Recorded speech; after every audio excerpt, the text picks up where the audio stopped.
Okay. Whew. How we all doing? Man, what a what a game. Let's start off with just saying the Rams are going to the NFC Championship game here in Los Angeles at SoFi after a thrilling depending which way you look at it, thrilling win 30-27 over the Buccaneers. Thanks for hanging out with me. I'm Ryan Dyrud. This is the LA Football Show. Do a quick little immediate reaction. I'll do a full kind of breakdown podcast tomorrow at 5, like we always do on Mondays, but at least wanted to jump on here real quick and, share some thoughts, get some questions. If any of you are not busy, want to pop in here for a little bit, love to say hi. Consuming a nice Golden Road Who's House. Need a few of these after this one. What a game, though. I mean, it's like a kind of a typical Rams game this year. You can never really truly breathe. I mean, I guess we can't really say that because last week was a playoff game and, it was a blowout from the beginning to the end. Rams played full, complete game. This one, it was just, it's like anything potentially that could happen to keep the Buccaneers and Tom Brady in it did happen. And some of it was just bad, dumb luck. Some of it was poor execution. So we'll get into it quickly. I want to first talk about the broadcast. I was kind of, Julio almost gave the game away. I know. I want to talk about the broadcast first though, because it was, I try to never, it's just, what's the point of talking about a broadcast, but, the announcers or anything, I think there's no point. And B, I think most fans out there, no disrespect, but most fans just always think the broadcasters are against their team. Like they just always feel that way, unless you're winning big. But if it's a close game or their team starts doing good, it's like fans always think, man, the broadcasters just don't like our team or whatnot. This is one of the few times, though. Al Michaels, one of the best in business, Hall of Fame broadcaster. Chris Collinsworth, I know, gets a lot of crap, but I think overall, he's not bad. Like, he's decent. He bugs me, but overall, he's not bad. But this game was unbelievable. Like, the bias against, maybe not against the Rams, but for Brady and the Bucs. Like, you could just hear it in the way they were calling the game. Like, the Rams jump out on a big lead, and it was like all they could talk about was the Bucs shooting themselves in the foot. They were giving the Rams these opportunities. And then the Bucs start coming back, and it's like, well, here we go. Tom Brady, did you ever have a doubt? Blah, blah, blah, blah, blah. And there was a few telling instances, and I'm only talking about this because it's just, here we are right after the game. So we're just, emotions are high. So it was driving me crazy, though. It's like there was a play in the first half, and Julio, I think this is a play. The broadcast said Stafford's doing Mahomes' play, but he's doing it. Yeah, that was one. They actually compared it to Mahomes when Stafford's been in the league for 13 years and kind of created those passes. But so this is a play specifically when I first truly noticed. Like, I kind of noticed it from the beginning right away. I'm like, okay, this is definitely, we know what Collinsworth is not shy when he calls Mahomes games and Brady games. It's how it is. When those two quarterbacks are playing, Collinsworth is beside himself calling those games. But there was a play in the first half. I think it was the first quarter. I'm trying to think back, but Stafford stepped up in the pocket, then had to step to the side and threw it completely sidearmed, like bending it around a Bucs player to Odell Beckham Jr. for like a 13-yard first down or something. It was a tremendous pass. The execution, the arm angle, all the great stuff. Didn't even mention it. I'm not upset that he didn't oogle and ogle over, but literally Al Michaels on the call. Stafford steps up and completes it over the middle to Odell Beckham Jr. Rams get another first down. And there's like a pause. And then, Chris Collinsworth jumps in and, they're really loving this OBJ pickup. Like, he's really come into his own and they should be thanking the Cleveland Browns because of how well he's played. Not even if that was Mahomes making that play, oh my goodness. Chris Collinsworth, they would have had the replay on about 15 times. He would have just been beside himself, losing his mind about this sidearm throw. Wasn't even mentioned. So that was the first true one when I was like, man, they're really sliding this. And then there was a bunch all game. But then at the end of the game, so, the Bucs have this comeback, which we'll get into kind of more what happened and whatnot and our thoughts and reaction. Love to hear you guys chime in whenever. Then the Rams get the ball back after they're able to tie it. And, obviously they lost their minds about, the Leonard Fournette touchdown and, his second one of the game and how Brady you could never count him out of a game, yada, yada, yada, yada. Rams get the ball back with 46 seconds, one timeout, and they run like I don't even know if it was designed or Stafford just said, okay, I just want to get down. I don't like how this was drawn up. Let's just get down and call a timeout. I don't know, but like a QB draw essentially for no gain. And they're like, man, what are they doing? And then right after that, big completion to Cooper Kupp. Literally the least emotional call from Al Michaels. Like this was like a 30-yard pass to get out of bounds. Basically, Stafford, oh, Kupp's there. Can he get out of bounds? Yeah, he gets out of bounds. And then Collinsworth, like, okay, yeah, the Rams move the ball a little bit. No timeouts, though. It's going to be costly having to use that on that fourth down. And then the very next play, 44-yard pass to Kupp, dime piece from Matthew Stafford down to whatever it was, the 10-yard line. Same thing. Stafford going deep. Kupp's there. Can they get down and clock it? They're going. And they get it. Okay, so Matt Gay will have his shot to win the game.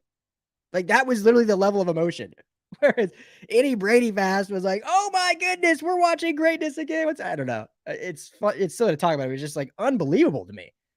Like the biasness of a national broadcast and a Hall of Fame broadcaster like Al Michaels. I was like just shocked. Like I wouldn't say that. I would say that on any game, not just if it was a Rams game or a Chargers game. Like if it was a Buccaneers Eagles game, like last week, and they're calling it, and it was that kind of bias. Like, are you kidding me? Like this is like clear. Like at least pretend to be excited that we just watched a 3-play, 46-second drive for the win to go to the NFC Championship game. Unreal. So that bugged me. But anyway, next thing I want to get into is Tom Brady.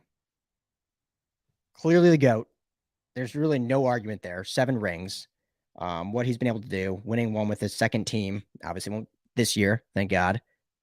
But I cannot, and I have to emphasize that again. Tom Brady is the best quarterback we've ever seen play, because you get people that the Tom Brady stands that just like anything you try to assess to him in luck, they like jump down your throat like you're just trying to blah, blah, blah. But can you really ever think of a quarterback, and this isn't the first time this has happened, where every scenario possible that needs to happen to give you a chance to win happens?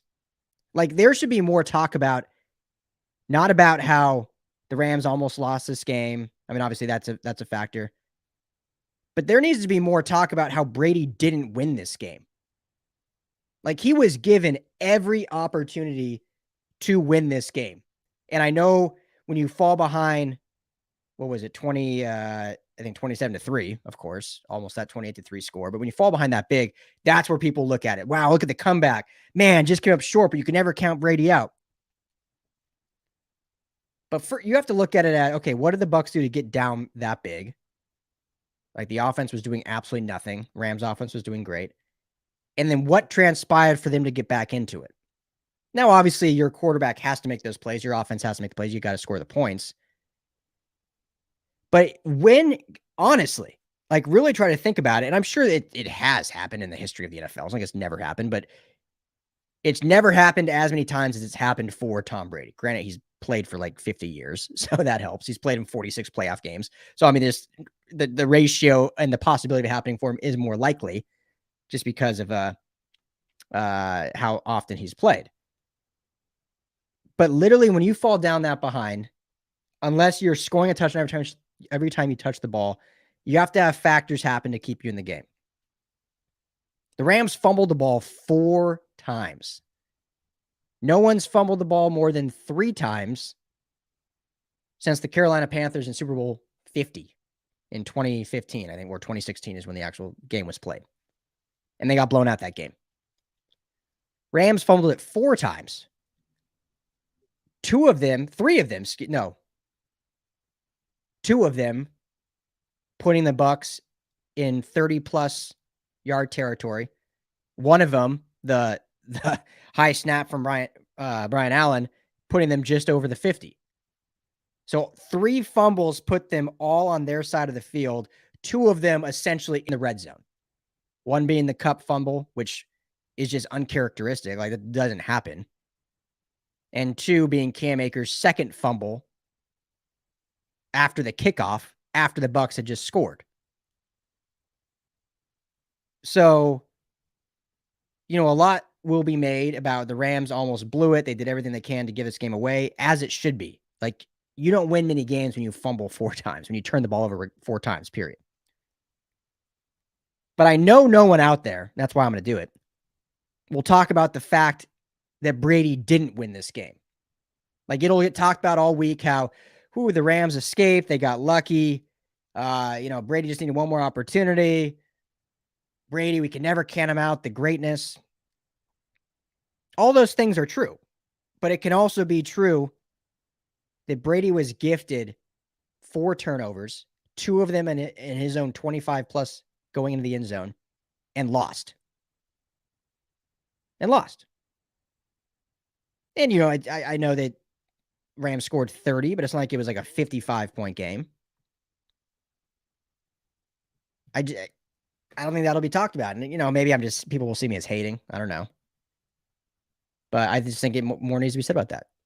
Like, you're gifted 4 turnovers. You should win that game. I don't care if you were down early. You were down early for a reason because your offense did nothing. You threw a pick in your own territory on a horrible throw. And then the Rams fumbled that one. Cam Akers fumbled that, which would have been points. Rams missed a field goal, a 47-yard field goal short. It was like all these situations were basically gifted to Brady.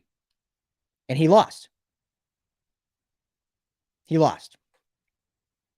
So the good thing about that is the Rams were able to beat the defending champions, regardless of who quarterback was, defending champions with 4 turnovers and a missed field goal.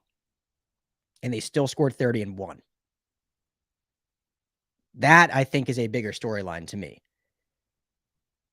A lot will look at the negatives, almost blew it, trying everything they could to give it away. All true. Again, we can't let them escape with wow, that needs to be criticized. But when you do that and still win, that is the pedigree of a special team. And that's the pedigree of a team that can do it all and can hopefully get over the bugaboo that is the San Francisco 49ers next week.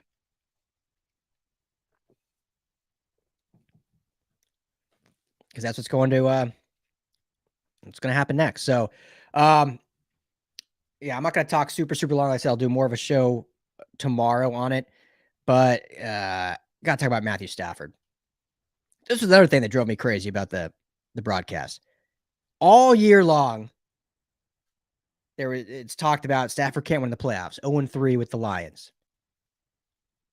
Goes out last week. They beat Arizona handily. Stafford didn't have to do a whole lot, but, he looked great. 13 for 17, 202, 3 total touchdowns. Great passer rating, high efficiency. And it was everyone just kind of like, cool, got the monkey off his back. He got the win, but, defense played great. Cam Akers was back and looked phenomenal. They got production out of OBJ. It was still kind of like not on him, which is fine, whatever. Then we get to this game, and Matthew Stafford went 28 of 38 for 366 yards and 2 touchdowns. No interceptions.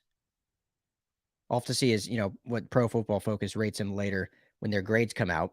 Again, subjective, but, it's a nice measuring stick. But the dude balled out. All of these comeback factors, all of these mistakes that the Rams made to put Tampa Bay in a position to win, none of that was on Matthew Stafford. 0 turnovers. Had probably 2 bad passes all game that didn't hurt them, obviously. But he had the one almost pick in the end zone on the first or second drive. And then he had another one that was a little out of reach that could have been a 3rd down conversion if Higbee made a move after the catch, but it was a little out of reach. Still could have caught it, but, not a great pass, a little behind him. Other than that, he played pretty damn flawless. He was cool, calm, evaded pressure good, hit his guys when he needed to. I mean, the fact that, again, hopefully this will be the storyline. I jumped on here pretty quick, so I jumped off Twitter. I haven't been watching ESPN or any of that. We'll see what happens tomorrow. But if the storyline tomorrow is not 2 things, if it's not Brady lost, not Brady almost won, It should be Brady lost, had every opportunity to win and lost. And it should also be Matthew Stafford just put up one of the best 46-second drives in playoff history. Like, that better be the storyline. If all we hear, and again, this is why we do the LA Football Network. Hopefully you guys keep tuning in. I know I won't talk about this on my show. I know the Rams brothers won't talk about this on their show. But if all we hear nationally or even locally on, ESPN LA or LA Times or whatever, is that the Rams almost choked this one away. Rams tried their best to lose this game. Yada, yada, yada. If that is the storyline, then everyone is missing the overall beauty of what happened on the gridiron in Tampa.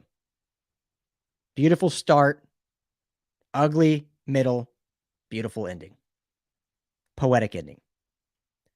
And you got to give credit to Matthew Stafford, who with 46 seconds left said, we're not going to overtime. And you got to give credit to the MVP of the league, Cooper Kupp, who, when you had to have it, gets 2 monster catches, finishes the game with 9 for 183 and a touchdown. Like 70 coming on that last drive.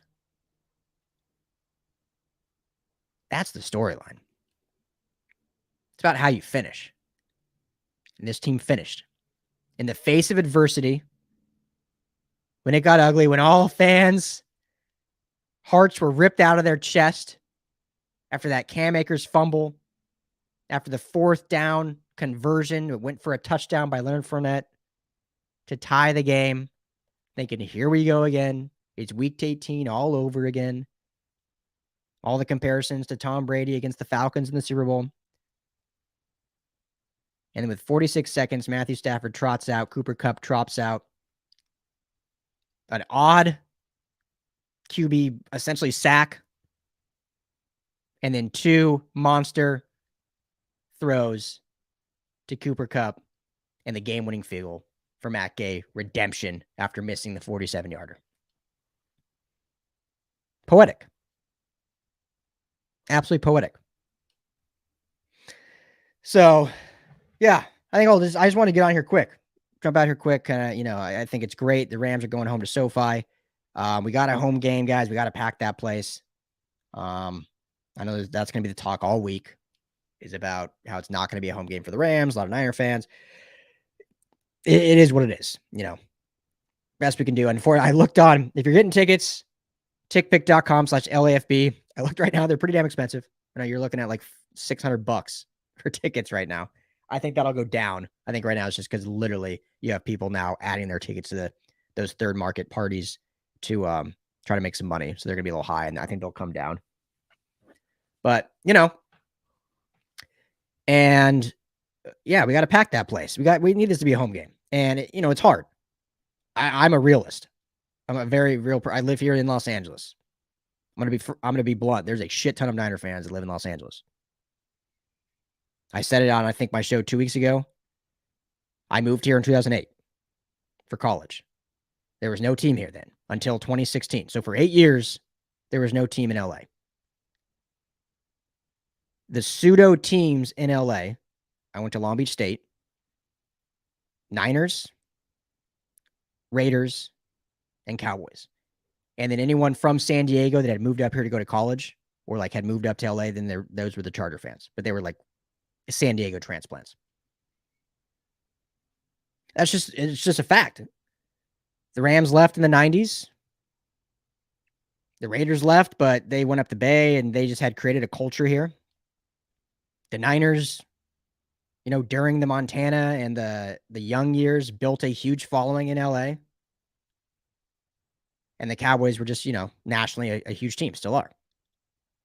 So for those 8 years before the Rams came back, when I've lived here since 2008. I lived in the dorms in Long Beach State. Long Beach State was a primarily commuter school. Like it wasn't like half the school moved here from Northern California or around the country. 80% of students at Long Beach State at the time, I think now it's a little different, but back in 2008, lived in and around LA County. 95% of the people I knew, the friends I had, were either Niner or Raider fans. That's just how LA, the fan base was. So now the Rams come back. The Chargers come back a year later. I say come back, they're here for a year, but the Chargers move up here a year later. You get a lot of those older fans that were Rams fans, during their 70s, 80s, early 90s here. And so they've stayed fans, most of them, I think, even though they were in St. Louis, or they've now become bigger fans when they come back. And then you have a young fan base that's saying, okay, now we have a team here. I'll start following the Rams. I'll start following the Chargers. But all of those Niners fans that are my age, 30 to 40 years old, all those Raider fans, Cowboy fans, Steeler fans, there are a lot. They didn't just say, oh, no, okay, the Rams are here now, I'll be a Rams fan. No, they were Niner fans for 20 years. So I'm saying all this just trying to quit this stupid narrative that the Niners travel very well. I mean, that can just be a fact. We can just admit the Niners have a good fan base. Doesn't mean it's still a right, it's just a fact. But B, they don't really have to travel to LA because a lot live here. There are probably season ticket holders, Rams season ticket holders that are Niner fans that buy season tickets for that one game and sell all the rest to make money because that's Rams tickets go for a very good profit. I guaranteed you there's a lot of Rams season ticket holders that are probably Niner fans just for that one game, sell the rest.